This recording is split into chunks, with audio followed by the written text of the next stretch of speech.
The Reducing Crime National Key Results Area, NKRA, will address specific issues that are of major concern to the public in its second phase of implementation, which include occurrence of house break-ins, parents' concern of safety of their children in schools, and robberies at commercial areas such as car parks and shopping malls. Home Minister Dato Sri Hishamuddin acknowledged that the public's concern was still on street crime, and specific crimes that they want addressed would be looked into, such as house break-ins and robberies in shopping malls, which include making policing in malls a priority. Hishamuddin says besides mall security guards, Rela personnel will also be assigned to help with mall security. With malls like Surya KLCC and Sunway Pyramid having auxiliary police, more malls are applying to have their security trained as well. The police are also on patrol at various malls in the Klang Valley. This includes walkabouts and speaking to the public to give them assurance. Meanwhile, Selangor Chief of Police Dato Haji Tun Hussein believes that the recent increase in crime at malls is a blessing in disguise, as malls now make their shoppers' safety a priority.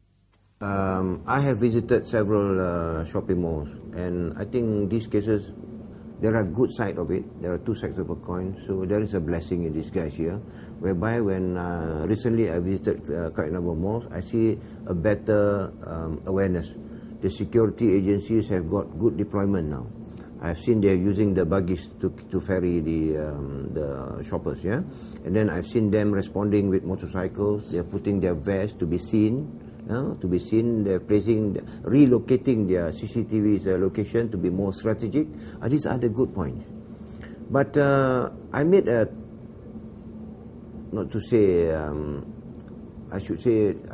test. Yeah, a test. I went to one mall.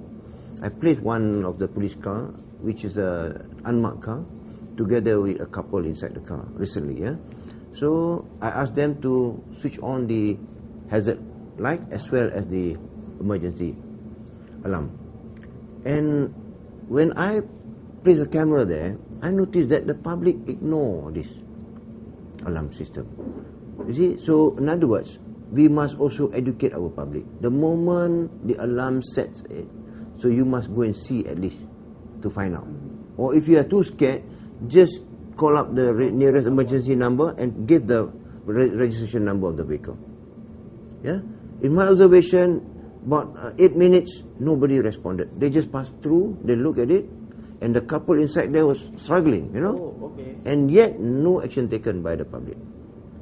I have seen some guards who also ignored. They just pass through, they just look at it, they just move away from there. Oh. So these are the things where you need them to be trained. Okay. So I've called up the management, I told them about training, about drills, how to respond. Yes, they can view from the CCTV, but how to respond? Whom should they call simultaneously, or how do they do it? One person to react, 2% to react.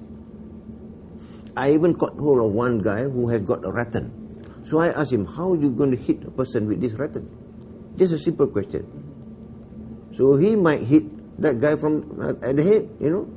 But our duty, the police as well as any security, not supposed to injure the person unnecessarily. He adds that the public should also be vigilant when they face such scenarios. The criminal mind, how do they think? What are they thinking? So they will prey on weaknesses. They will prey on opportunity. Yeah. So the moment you allow an opportunity, they will go for it. So let's say now, if they look at negligence by public or weaknesses or opportunity, they will go for it. A simple example: a lady who bought a lot of things, and then looks with their LV bags and all these very expensive items. These are the things where it attracts them. Yeah, it attracts them. So I'm not saying that you shouldn't use LV bag, but these are the things that attracts them. So how the criminal minds work. So lessen the opportunity. Lessen the opportunity.